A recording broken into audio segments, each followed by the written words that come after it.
দীর্ঘদিন ধরে অত্যাচার করে আসা সেই ফিলিস্তিনের উপরে ইসরায়েল এবার কঠিনভাবে ধ্বংস হবে, একেবারে বিচ্ছিন্ন হয়ে যাবে। কেননা ইতিমধ্যে বিশ্ব সকল মুসলিম দেশ এবং শক্তিশালী দেশগুলোও ঐক্যবদ্ধ হয়েছে ফিলিস্তিনের পক্ষে।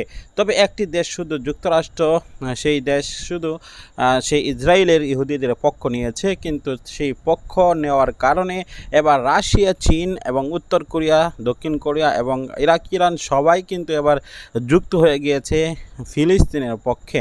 মতলব হচ্ছে যে এই দুই ভাগ হয়ে যাওয়া বিশ্ব নেতাদের কঠিন এবার যুদ্ধ শুরু হচ্ছে এবং সকলেই ঐক্যবদ্ধভাবে বলছে যে ইসরায়েলকে নিশ্চিহ্ন করে দেওয়া হবে, একেবারে কোনো তাদের অংশ ছিন্ন মাত্র থাকবে না।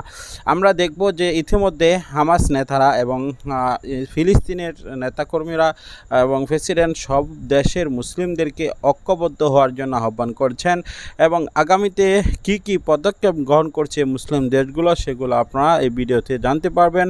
এবং ইতিমধ্যে যে ফিলিস্তিনিদের হামলার কারণে আতঙ্কিত হয়ে যে ইহুদিরা পালাচ্ছে কিভাবে, সেই বিষয়গুলো জানতে পারবেন এবং দেখতে পারবেন যে এবার ইসরায়েলের সেনা সদস্যরাও কিন্তু নিজের সকমালি সম্পূর্ণ ভিডিওটি দেখলেন। ভিডিও সম্বন্ধে অবশ্যই মূল্যবান মতামতটি কমেন্ট সেকশনে জানাবেন। তবে সর্বশেষ বলতে চাই, মুসলিম দেশগুলো ঐক্যবদ্ধ হচ্ছে এবং মুসলমানদের পাশে এসে দাঁড়াচ্ছে ইহুদি অনেক দেশ।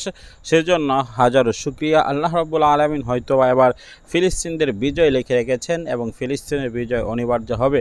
কেননা অনেক দিন পর্যন্ত তারা জুলুমের শিকার হচ্ছেন এবং সেই জুলুমের শিকার হয়ে মজলুম হয়ে এবার তেনারা কিন্তু জালিমদের উপরে পাল্টা জবাব দেওয়ার জন্য যে উদ্যোগ গ্রহণ করেছেন, অবশ্যই সেটা সফল হবেন বলে আমরা মনে করছি। ইতিমধ্যে ইসরায়েল কিন্তু আতঙ্কিত হয়ে পড়েছে, ইসরায়েলের সাথে যুক্ত হয়েছে যুক্তরাষ্ট্র যুক্ত হয়ে কিন্তু আরও বিপদে পড়ে গিয়েছে সেই ইসরায়েল। কেননা যুক্তরাষ্ট্রের দিকে কিন্তু খেপা রয়েছে অনেক দেশ, কেননা এই ডলারের ক্রাইসিস এবং যুক্তরাষ্ট্র থেকে বের হয়ে যেতে চায় চীন এবং বিশেষ করে রাশিয়া এবং দক্ষিণ কোরিয়া। এগুলা সর্বদিকে আমরা দেখি যে তাদের থেকে আলাদা হতে চায়।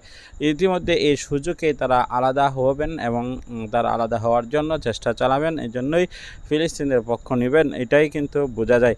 আর ফিলিস্তিনের পক্ষ নেওয়া সকল দেশের জন্য জরুরি আমরা মনে করি। এজন্যই, কেননা ফিলিস্তিনি হলো সেখানের মূল গাঁঠি এবং ইসরায়েল হলো দখলদার, আর দখলদারকে উৎখাত করা হলো সকলের কাজ এবং সকলেরই দায়িত্ব।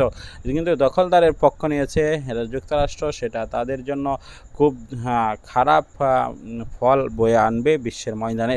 সম্মানিত দর্শক মণ্ডলী, আজকের মতো এই পর্যন্ত, পরবর্তী ভিডিওতে দেখা হবে। আসসালামু আলাইকুম।